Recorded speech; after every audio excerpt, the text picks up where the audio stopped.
হিজরত করতে চলে গেলেন। হিজরত করার পরে কিছু মুসলমান রাসূলের সন্নিকটে এসে ঈমান আনলেন, দ্বীনের উপরে আমল করলেন। নবী তো আর মক্কা থেকে ইসলামের দাওয়াত দিতে পারি নাই, কাফের মুশরিক বেদিনদের কারণে অত্যাচারিত হয়ে তিনি মক্কাতে ইসলামের দাওয়াত তেমন দিতে পারেন নাই। মক্কা ছেড়ে যখন মদিনায় চলে গেল, যাবার পরে মদিনার মানুষ তারে ভালোবাসলো।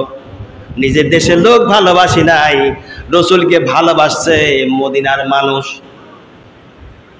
আমি এই জন্য হিজরত করার মতো নাটোরে ছিলাম, পরে 18 বছর যাবৎ ধরে দ্বীনের খেদমত করেছি। আমার পাবনায় থাকি নেই কারণে রসুল হিজরত করেছে, আমি হিজরত করবো একটু। রাসূলকে ভালোবাসি নাই, মোহাব্বত করেনি এলাকার দেশের মানুষেরা। মক্কা রবি উদ্ভাসিত হলো মদিনায় গিয়ে, মক্কাতে সূর্য উদয় হলো, উদ্ভাসিত হলো মদিনায় গিয়ে। কারণটা কি? মক্কার মানুষের কপাল পোড়া। নিজের দেশের মানুষ, নিজের জেলার মানুষ, নিজের এলাকার মানুষকে ওরা নিজেরা চিনছে না। চিনলো কখন? পরে চিনছে। পরে চিনে আর কোনো লাভ হয়নি। আর লাভ হয়েছে?